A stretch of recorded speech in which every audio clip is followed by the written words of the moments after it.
2024 में चेहरा कौन सा होगा विपक्ष की राजनीति का, इसको लेकर बड़े स्पेसिफिक सवाल शत्रुघ्न सिन्हा सर से अब होने वाले। मैं पूछ रही हूँ, शत्रुघ्न जी नमस्कार, निधि हूँ मैं, और 2024 की राजनीति के कॉन्टेक्स्ट में आपने कहा ममता बनर्जी बहुत विद्वान हैं और एक बड़ी लीडर के तौर पर उभर रही हैं। आपने कहा अखिलेश यादव बहुत सक्षम हैं। आप कह चुके हैं कि राहुल गांधी बहुत काबिल हैं। तो मोदी वर्सेस कौन है 2024 में? मोदी वर्सेस ऑपोजिशन है।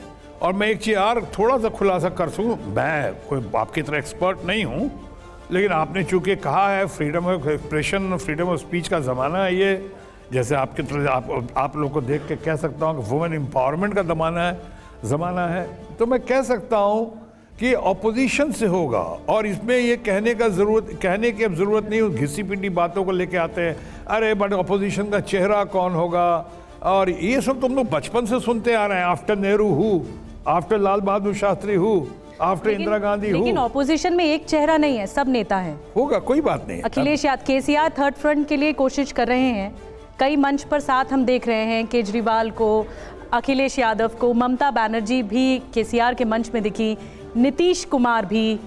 मैं आसान कर देता हूं आपकी बात। इतने सारे एस्पिरेशंस हैं इस खेमे में, हर कोई प्रधानमंत्री बनना चाहता है और ऐसे में एकता बन नहीं पाती सर। नहीं, कोई बात नहीं, बन जाएगा, वक्त आएगा, अपने आप हो जाएगा।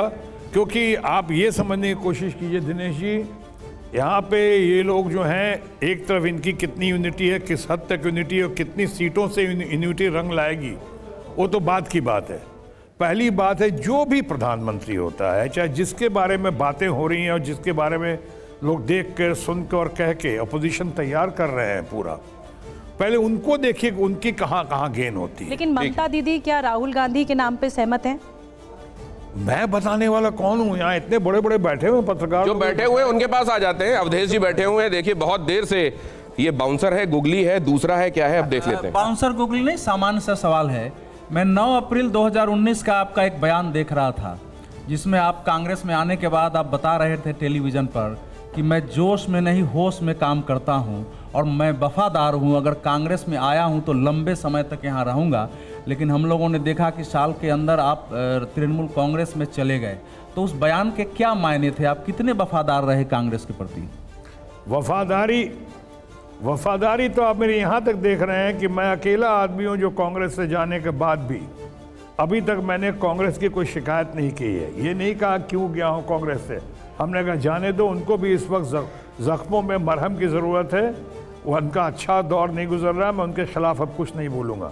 शांति से एक नई दिशा में, लेकिन सही दिशा में आया।